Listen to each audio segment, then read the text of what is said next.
تو میری شادی ہو رہی تھی میری نا پیرنٹس کی مرضی سے، تو ٹھیک ہے۔ وہ نا دن بھی طے ہو گئے تھے، مائیو بھی ہو گیا، اور کچھ دن پہلے ہی شادی کے پتہ چلا ہے کہ ایک لڑکا ہے نا وہ شادی شدہ ہے۔ بعد میں یہ پتہ چلا کہ وہ نشے وغیرہ کرتے ہیں، خود بھی وہ نشہ کرتے ہیں، اور بھابھی تو انہوں نے کبھی سمجھا ہی نہیں، کھانا بنا لو، یہ کر لو، وہ کر لو، سب کچھ کیا بھی ہوتا تھا، یہاں سے گندا، یہاں سے نہیں تم نے کلین کیا، یہ نہیں کیا، وہ نہیں کیا، اور اسی وجہ سے میں بہت پریشان ہوں، گھر میں تھوڑی ٹینشن تھی، اور یہ بھی ایسے ہی رشتہ دوسرا دیکھا تو وہ بھی اسی طرح کا ہوا تھا، تو وہ جیسے میری ساس نندے کرتی تھی اسی طرح میرے شوہر بھی میرے ساتھ سلوک ٹھیک ہے، کرتے مطلب ان تھے۔ کے پیچھے لگ گئے۔ ہاں، ان کے پیچھے میری کوئی نہیں سنتے ٹھیک تھے، ہے، مارنا پیٹنا شروع کر دیا کہ تمہیں کس کام کے لیے لے کے آئے ہیں، تم کرو۔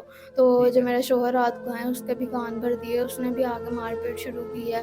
تو پھر میں نے فیصلہ کیا کہ میں بس اور نہیں برداشت کرتی، میں پھر ان کو چھوڑ کے تو اپنے ماں باپ کے گھر چلی گئی۔ جب ماں ٹھیک ہے، باپ نے دیکھا تو انہوں نے کہا بس اب ہم نے جو تھا تمہارا کر دیا، اب تم جانو۔ ٹھیک ہے۔ تو ابھی آپ کے جو بزرگ باپ ہیں یا آپ کے جو بھائی بھابھی ہیں، کیا رویہ ہے، کیا چاہتے ہیں وہ؟